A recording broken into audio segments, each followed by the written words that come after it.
Hi, guys. Welcome back to another episode of Doorknob Confessions. We are so excited to be with you today, as always, living life in the chaos and in the now, but taking time to be with you. So thank you for taking time to be with us. Diane, how are you doing?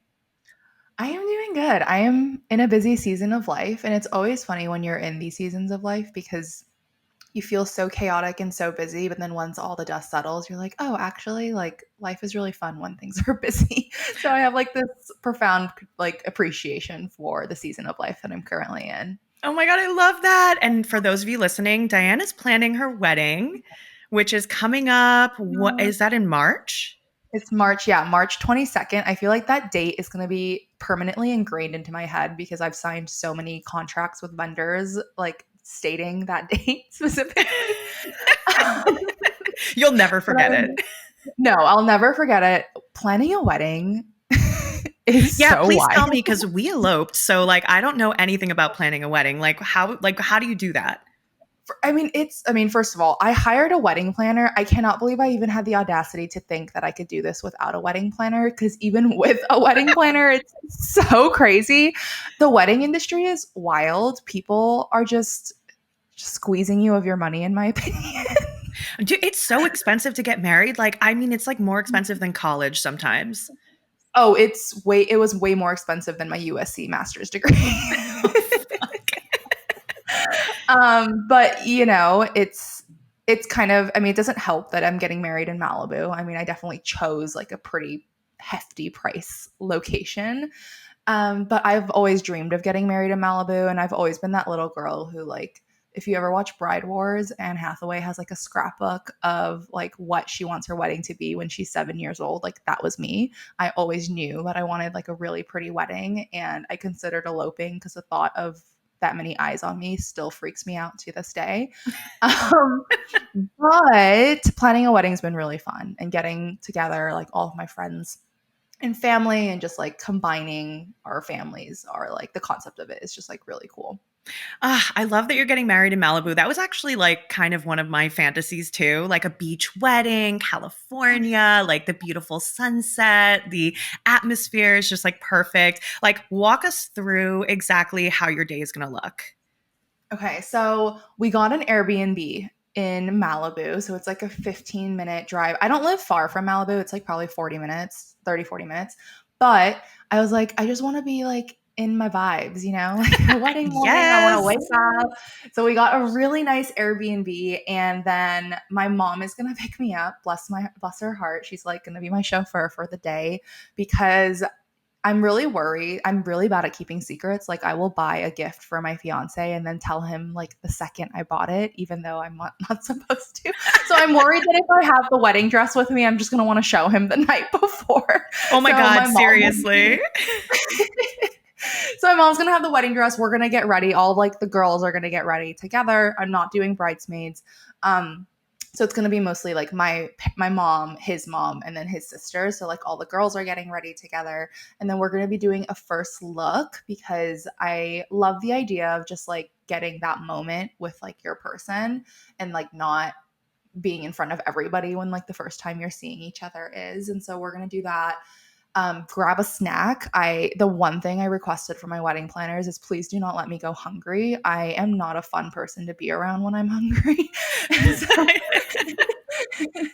I know that about myself. And so we're going to get lots of snacks throughout the day. And then people are going to trickle in, and we're going to do the ceremony. We're doing cocktail hour with lots of like fire food. We're doing wood fire pizzas, like where there's like an actual Oh my wood God. oven. That's And dope. it's gonna be a lot of food. Yeah. No, I'm here for the food, girl. And I know, like, I get hangry, and that is so kudos to self-awareness for knowing that you'd be like a little bit of a monster if you're hungry, because like me too. Look, like, I'm not a bridezilla, but I will become a monster if I'm not fed. Like, I want to be fed throughout the day. I love And this. I bought a wedding dress intentionally that allows me to eat and not be uncomfortable in my body, because like I bloat. I tend to bloat a lot when I have like gluten, and I will not be gluten free on the day of my wedding. So I I am love planning on that. Yeah, because all food rules just go out the window. I don't care if I'm bloated the next day. I'm already married, so like, good luck running away from me. Um, Trapped for life, baby. yeah, literally. And so I'm excited. I think it's going to be such a fun time. We're doing an open bar as soon as the wedding starts till the wedding ends because let's be real, like weddings are kind of boring unless you're the one getting married. And so you might as well get fed and get drunk off your ass. No, for sure. And can we talk about it? Like, I've never been to a wedding that had a cash bar, but I think that's so unbelievably tacky. That's so tacky. It's, People are buying outfits to come to your wedding. They're taking hours out of their day. They're celebrating you. Like, give them some drinks. Like, do not make them pay for their drinks. Don't be like that. Or just elope. Like, I don't know. Yeah. No, I totally agree. And like majority of our guests are literally flying in from either Korea or from like the East Coast because a lot of Jay's friends are in the Marine Corps and so they are in like North Carolina. And so most of them are all flying in. And so I'm like, okay, you guys are all taking time out of your weekend. The least I can do is get you drunk as fuck.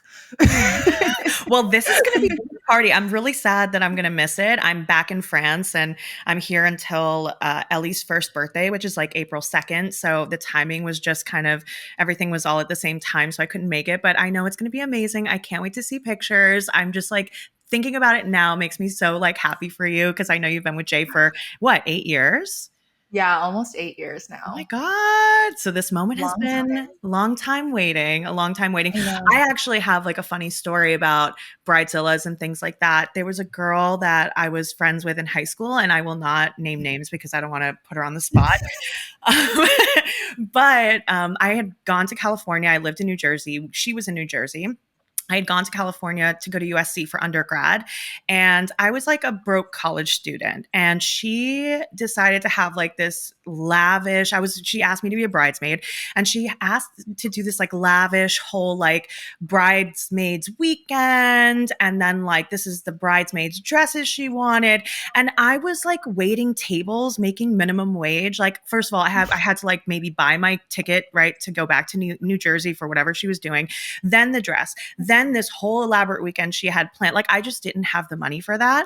And we weren't extremely close, but it was a girl in my group of girlfriends, right, that we had spent a lot of time with. Get this. I told her, hey, I need more time to put some money together to be able to afford to go to this, but I'm in. And by the time I called to order my bridesmaid's dress, the person at the bridal place actually said, oh, she canceled you as a bridesmaid. She didn't even tell me. She did not even tell me. We have not talked to this day. She never communicated that. I didn't go to her wedding. I was kicked out for not being able to afford all of the things she wanted to do for her bridal thing.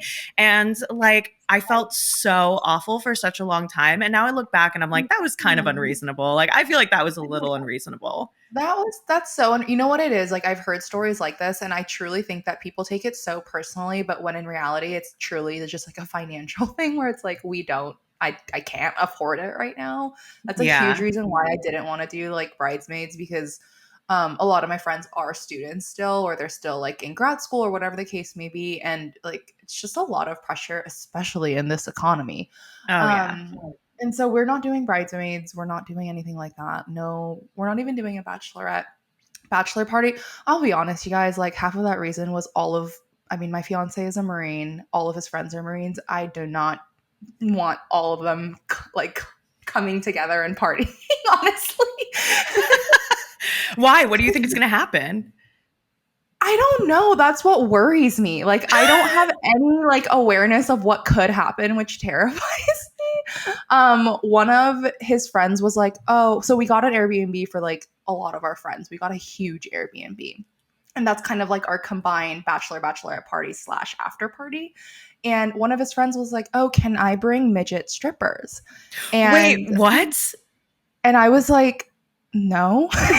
Wait, I'm sorry. Can you back up 30 seconds here? Like, he asked specifically for midget strippers. Well, okay. I should give a little bit of a backstory, because I have this thing where like I told him that his like hall pass is because he's like, I've always wanted to have sex with a midget.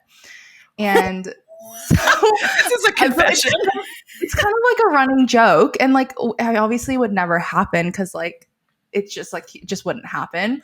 But he like brought that up. His friend was like, oh, what if I brought midget strippers? And my fiance was like, do not do that. This is a very classy, like Italian style wedding in Malibu. Like it's not that, because a lot of Marines will have backyard weddings because it's like they just get married when they're really young.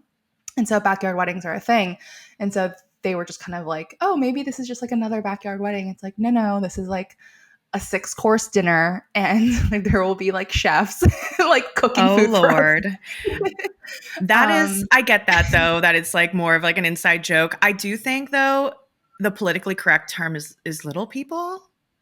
Are we allowed to say? You know what though? I've met little people, and they said that midget is fine. Like I've heard both things where people are like, I don't like midget, and then other people are like, no, it's small. I just don't want to get canceled on our second episode, you know? I heard somewhere that you can only get canceled if you let yourself get canceled. Oh, I love that's like an Eleanor Roosevelt quote, but like modern day. Is it really? No, there's no. It's not literally, but she does a quote like you can't. I don't know the quote exactly. Maybe producer Nick can look it up. It's like an Eleanor Roosevelt quote about like you can only be disrespected if you say so, or something like along those lines. Wow. But anyway, wow, Eleanor Roosevelt's very ahead of her time. She's really with it. She's super modern. But this sounds like fun. And I really appreciate like a thoughtful bride, like not putting anybody in a bad position, not putting anybody in like a financially tough position to try and make you happy, not being a bridezilla. Like that is class and dignity right there. And I'm really, really excited for you. Me too. It's going to be great. Okay, so guys, let's get into these confessions. I have a few that I picked up this week that I am really excited to get into. They are a little scandalous. Nick found the Eleanor Roosevelt quote. So let me share this. No one can make you feel inferior without your consent. There you go. Oh, I love it's kind of like the same. It is the same. Totally. It is the same. Okay, so anyway, I found a bunch of confessions. I actually have not shared them with Diane. So this is the first time she's hearing them. Some of them had me rolling on the floor, cackling. Some of them had me terrified. And some of them were like very relatable. So let's get into our first one, shall we? Yes, I'm so excited. I'm so excited. Okay. Starting strong. Confession number 1. I'm into women's feet. And when I was in secondary school, there was this girl in the year above me. Diane's already losing it. Okay, when I was in secondary school, there was a girl a year above me. She used to make me smell her shoes. She's one of the reasons I'm into it. Anyway, we got back in touch a few months ago, so I'm assuming they're adults now. And a few days ago, I asked her about it, thinking with my dick, if I'm being completely honest. And she said she, quote, doesn't remember it at all. I feel like I've made things weird. What's worse is that I described 2 specific instances when she did it in detail after she said she didn't remember. I should have just taken the hint and said literally anything else. Straight up telling her I like feet would have been better, because at least then she wouldn't automatically think it's about her. We haven't texted each other since, and I don't know what to think. Look, I am not one for kink shaming. You do you, boo. But imagine someone from like grade school messaging you out of the blue and being like, do you remember that time I smelled your feet? But also, how did she forget something like that? It was like her. Like she did not forget. She forgot. Okay, yeah, you think she's just being like, oh my God, like LOL, like what? Yeah, it's like, okay, so I do this where like someone will bring something up and I'd be like, I don't remember that, when I clearly remember it, but it just gives me so much of the ick that I did that I just want to forget it from my memory. No, very true. Sometimes my mom will bring up stuff that I did when I was really little. Like I used to, when I was like really young, I used to take like the gum from underneath the tables. Like I'm talking like I was like probably like 4. And I didn't know that it was gum that people had already been chewing, that they would like stick underneath tables. And I would like put them in my mouth because I was like, oh, let's find one that has flavor still. And my mom brought that up to me, and I was like, I don't know what you're talking about, lady. Like, I didn't do that. So, I mean, yeah, I mean, sometimes you don't want to bring up things that are from the past that are icky. Yeah, literally. Yeah, that was so gross.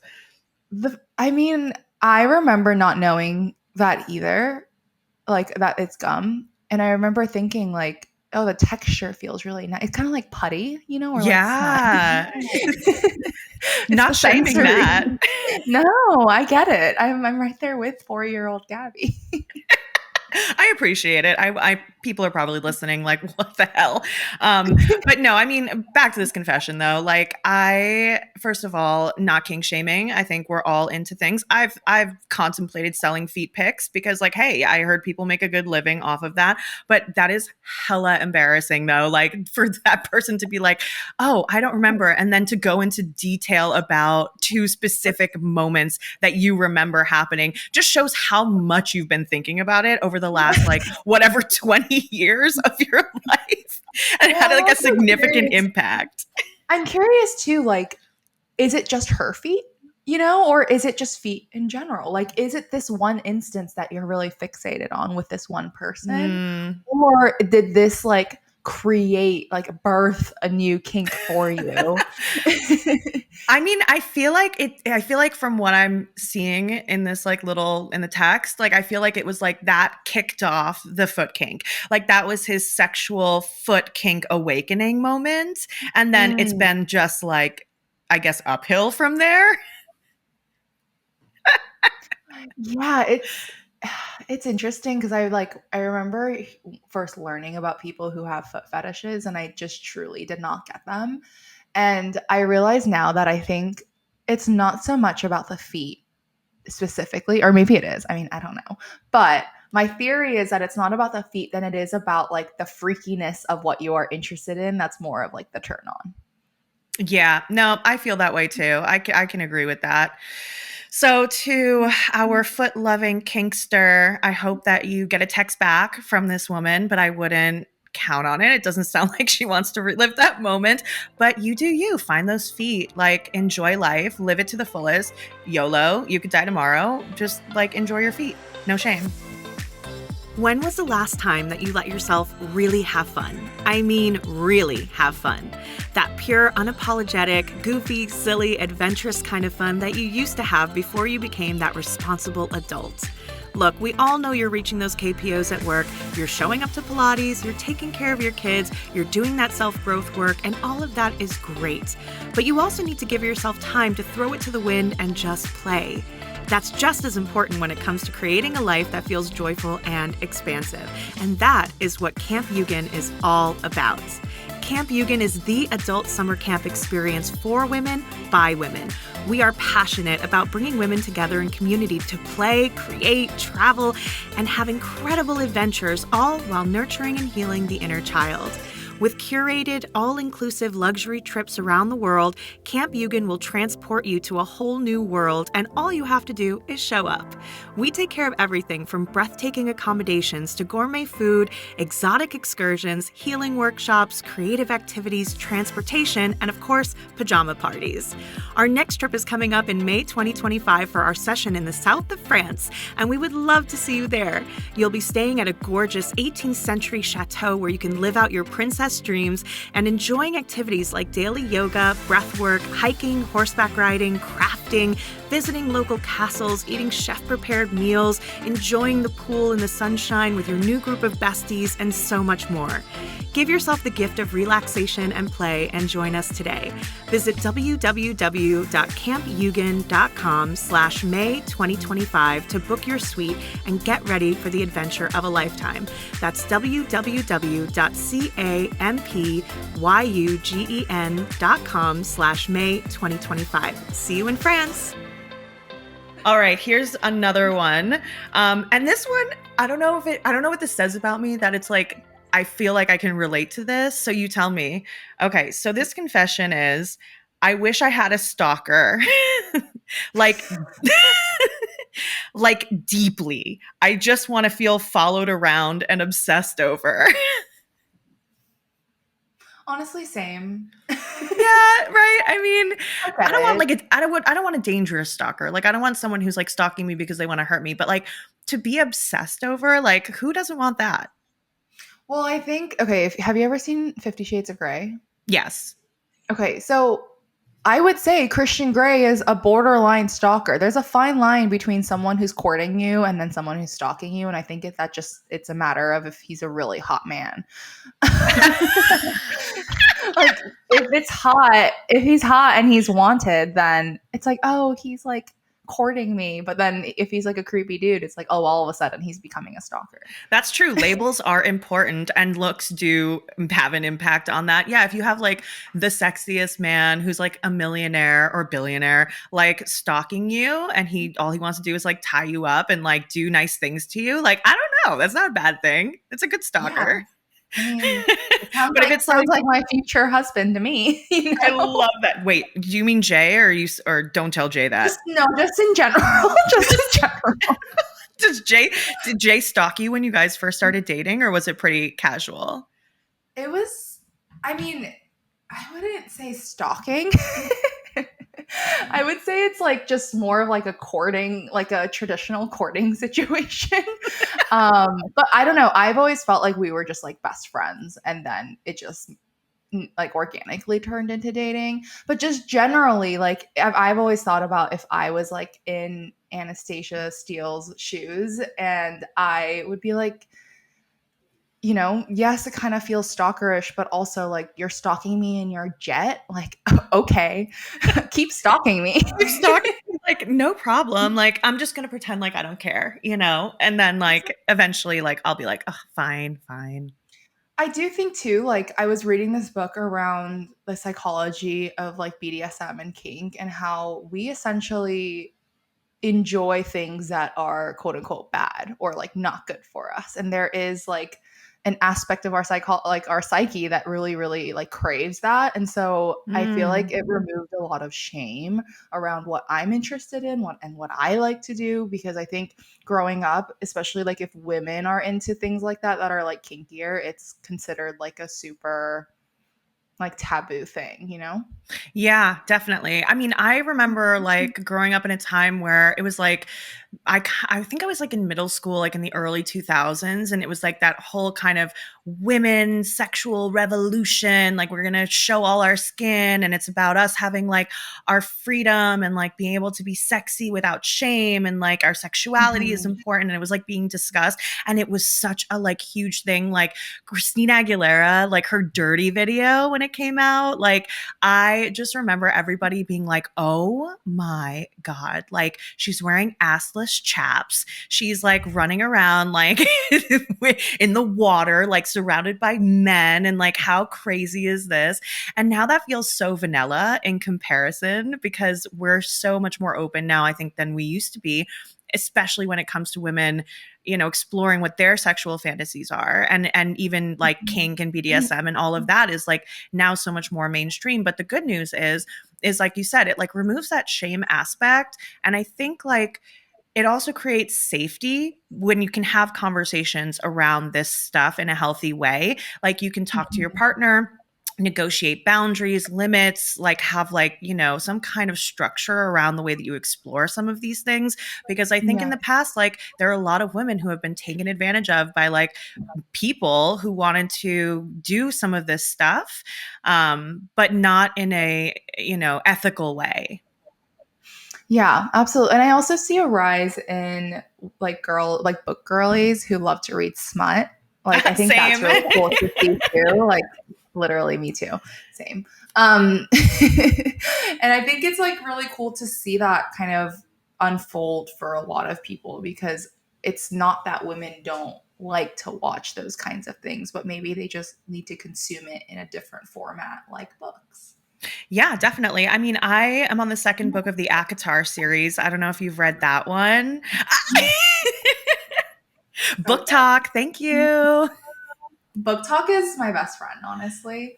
Um, it's have you read Verity by Colleen Hoover? No, it's on my list. I heard it's pretty good. It's probably one of my favorite books I've ever read. It's so good. We should start a book club too That would be while we're at it. so.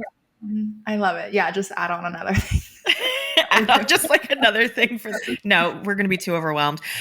Okay, awesome. All right, now to our next one and probably our last one for today. This one's a little bit of a heart jerker, tear jerker. It definitely made me feel like, oh, and also like relatable. Are you tired of feeling stuck in cycles of anxiety, depression, or self doubt? Traditional therapy just not giving you the breakthrough that you deserve? I've been there and I know how frustrating it can be. It's time to heal from the inside out with the Infinity Program, the ultimate online program for nervous system healing and subconscious reprogramming. Created by a survivor and expert in trauma healing, this self-paced journey uses proven methods like somatic healing, mindfulness, inner child work, and nervous system repair to help you transform your mind, body, and soul. Say goodbye to old patterns and hello to a life of peace, confidence, and self-love. Visit www.omtherapycoaching.com/store and click Infinity to start your journey today.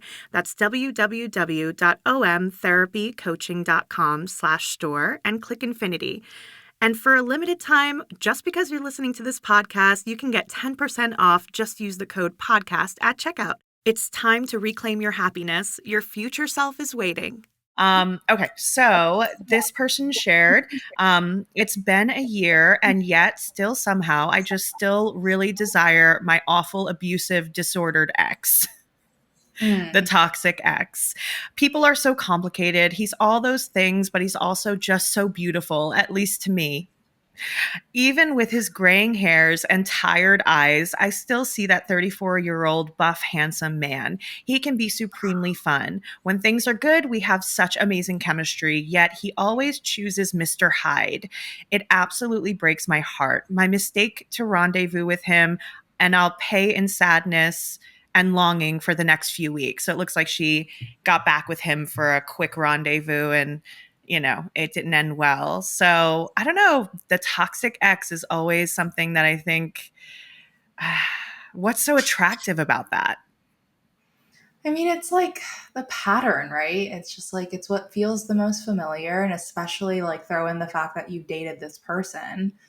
It it feels a lot less scary to date someone that's really familiar than it is to like potentially meet someone who's really good for you and then like feel into the stability that feels like wildly uncomfortable because you're not used to it, you know? Yeah, definitely. And I think too, like, we're both trauma survivors. And I think, like, one of the hallmarks of someone with relational trauma and even sexual trauma, right? It's like, what's familiar is actually what's dangerous. And we're constantly unconsciously drawn to people that are not good for us because it gives us this level of chaos in our lives that feels safe because it's familiar. It doesn't feel good but to our nervous system, to our unconscious mind, it's like, oh, this is the devil I know, not the devil I don't, which is a healthy relationship. So a lot of us will find ourselves getting back with toxic exes or getting into like abusive relationships with like narcissists or with just people who like do not treat us well. And even though we're miserable, we like can't leave or we keep going back. And I know like for myself, that's been true. I know that for clients I've worked with, that's been true. I think until you learn how to love yourself and break that cycle and like create safety in a healthy relationship dynamic, you're going to keep repeating the same patterns over and over and over again. And eventually, I don't know, I feel like it destroys a person, if not like physically, also emotionally, mentally and all the above. Yeah, no, absolutely. And I also think a lot of that has to do with like the relationship that you have with yourself, because ultimately that just ends up becoming a mirror to everything else that you're in a relationship with or all the people that you're in relationships with. And I think when you come to a place of like truly believing that you are not worthy of this kind of love, like if you are in that kind of place because you have been shown that in the past, when you are in like a healthy relationship, it doesn't feel safe. Like it truly doesn't. Yeah. I mean, I definitely have had my fair share of experiences in that realm. I think too, like for me personally, there was this element of like I loved the broken birds. Like, I felt Mhm. like I can give you the love and this kind of incredible sense of belonging that I know you're craving and needing because you're a broken bird. And like, let me come and save you. Let me come and save you. And it wasn't until I went through like a lot of therapy that I really recognized that that came from a place of me wanting to be saved at a time when, you know, I was much younger and like not Mhm. really being saved, and then craving that experience and reliving it with a partner that I could give that to, and in ways, in like an unconscious way, kind of try to heal that old childhood wound. Yeah, absolutely. I totally resonate with that. I think like we so deeply crave to be saved. And so that's like how we extend ourselves to other people, which, it's such a human thing for us to do. It's like, oh, let me save you because all I want is to be saved in the situation unconsciously. I really Mhm. resonate with that for sure. Yeah. And I think hopefully if you're listening and this has been your experience too, like you can break this cycle, you can break this pattern. It just takes like a lot of self-love work. It's not about relationship work. It's about learning how to give yourself so much love that you will not tolerate anything less from anybody else. 100%. Yeah, I think a lot of people end up doing is like, oh, we just need to go to couples therapy. It's like, no, like there's probably a lot more internally that you need to work on with yourself and the relationship that you have with yourself, the capacity in which you are able to experience joy and pleasure and all of those things, and being able to feel safe in receiving that. Yeah, 100%.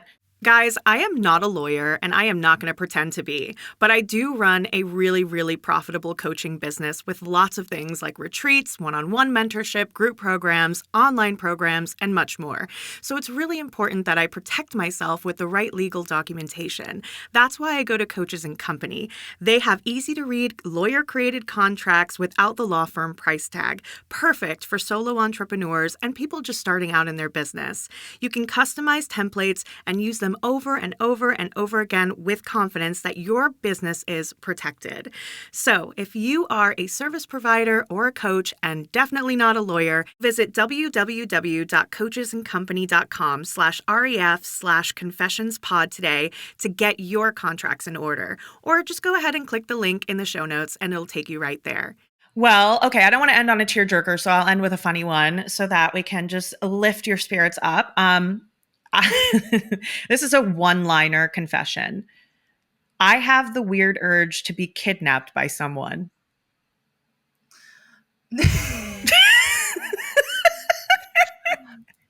the, the like psychologist in me is kind of like, we should dig into that. But Yeah, like like we should really we should explore that. but the human in me is like, honestly, I used to think that as a kid because I watched like so many true crime like documentaries and stuff. Like I would always just wonder, like, I bet I could like survive being kidnapped. I'm just like, oh my God, what? I'm like, what the fuck? No, actually, that's weird. Me too. I had those like ideas, like this is what I would do, and like this is how I would get out, and like blah blah blah. And I've also seen so many really funny videos that people have made about how they would be the most annoying kidnapping victim. And not gonna lie, that's a tactic. That's a tactic. Be so annoying they don't want to kidnap you anymore. I've seen where people are like, if somebody tries to kidnap you, just start barking and like they'll like kick you back out of their van because they don't want to deal with it. They're like, oh fuck, I got a crazy one. Like, Yeah, no, like, I don't oh, want never this. mind. They're like, oh God, got to get rid of this one. Yeah, I hope I'm never kidnapped in real life, but I feel like I have enough data from all these true crime shows that like I could probably figure it out. Like we'd become like either best friends or I would be so weird that they would be forced to get rid of me. And not kill Yeah. me, but just like, like just be like drop me off somewhere. Like, oh, just kidding. I take it back. Yeah, just kidding. Can I return you? Like I don't want to do this. I changed my Oh mind. man. Well, okay. Well, those are our confessions for today. If you guys want to submit your confessions, we would love to hear about them. I think I'm going to create like a little info form where you can submit your anonymous confessions to us. And so I'll drop that in the show notes. And if you would like to just let something off your chest, please drop it in here. We will not share your name or any information, but we'll talk about it and hopefully have a little laugh together. And okay, until next time, you guys, thanks for listening. Diane, it's always fun to meet up with you and chat about this stuff, and we'll see what happens next time. See you next time.